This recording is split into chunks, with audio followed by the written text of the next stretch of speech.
Voyons maintenant comment répondre à chaque question qui vous était présentée dans ces exercices. Alors, pour l'exercice 1, premièrement, installation de Visual Studio Code. On identifie le système d'exploitation cible, si c'est Windows, macOS ou Linux. On télécharge VS Code. On exécute le programme d'installation, on suit les instructions. Et enfin, on vérifie l'installation, à nouveau en VS Code et en exécutant code-du-6 version dans le terminal. Vous retrouverez toutes ces étapes dans la correction qui vous est proposée. Quels sont les avantages des extensions dans Visual Studio Code? Faciliter l'automatisation et l'amélioration du développement, améliorer la lisibilité du code grâce au formatage et au linting. Quelle est l'importance du terminal intégré? Eh bien, il va permettre d'exécuter des commandes sans quitter VS Code. Il va offrir des options comme PowerShell, Git Bash, CMD ou WSL. Et enfin, le terminal permet d'automatiser les tâches comme la gestion de versions ou même la compilation. Pour l'exercice 2, utilisation de Docker et Docker Compose. Quelles sont les différences entre les deux? Docker permet d'exécuter des conteneurs isolés. Docker Compose, lui, orchestre plusieurs containers définis dans un fichier Docker Compose YML.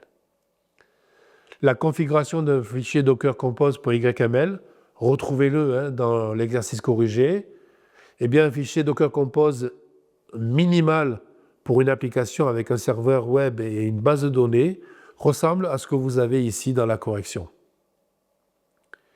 Comment tester l'installation de Docker sur Linux? Pareil, vous allez vérifier si Docker est bien installé, Docker-du-6 version. Vous allez exécuter un conteneur de test, Docker Run Hello World. Et enfin, vérifier les services de Docker avec un status Docker. Là encore, vous allez retrouver tout au long du cours les instructions qui étaient proposées et dans la correction, les codes et les lignes de code associées. L'exercice 3 sur la configuration de Vagrant. Qu'est-ce qu'un fichier Vagrant File et l'utilité?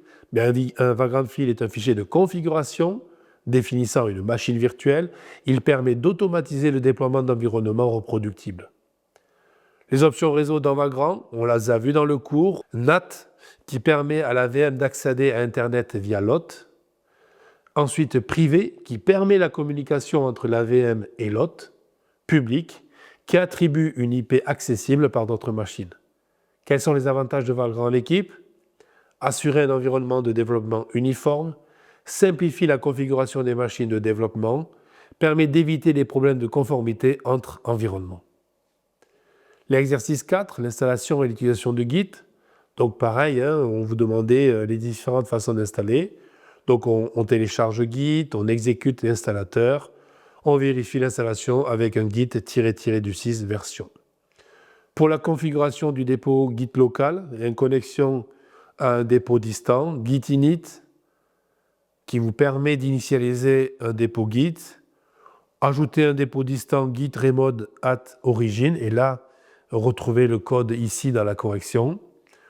Pareil, pour pousser le code vers GitHub, Git push, on l'a vu plusieurs fois dans le cours. L'importance des branches en Git, elles permettent de travailler sur plusieurs fonctionnalités sans avoir impacté la version principale. Pour l'exercice 5, l'introduction à TypeScript et au CSS, on vous demandait les différences entre TypeScript et JavaScript.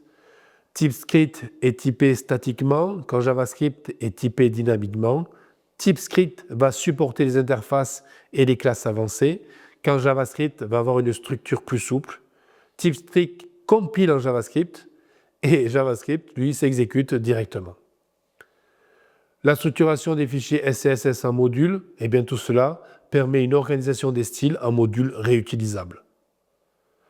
La compilation SCSS en CSS, là encore, retrouvez dans la correction les différentes lignes de commande. Ainsi, nous avons pu aborder dans ces différentes corrections d'exercices la manière structurée, détaillée, pour vous permettre de résoudre ces exercices et surtout de les retranscrire. Une bonne maîtrise de ces outils, vous l'avez compris, est importante pour développer efficacement et travailler en équipe. On ne le dira jamais assez. N'hésitez pas à faire le QCM en suivant et à bientôt.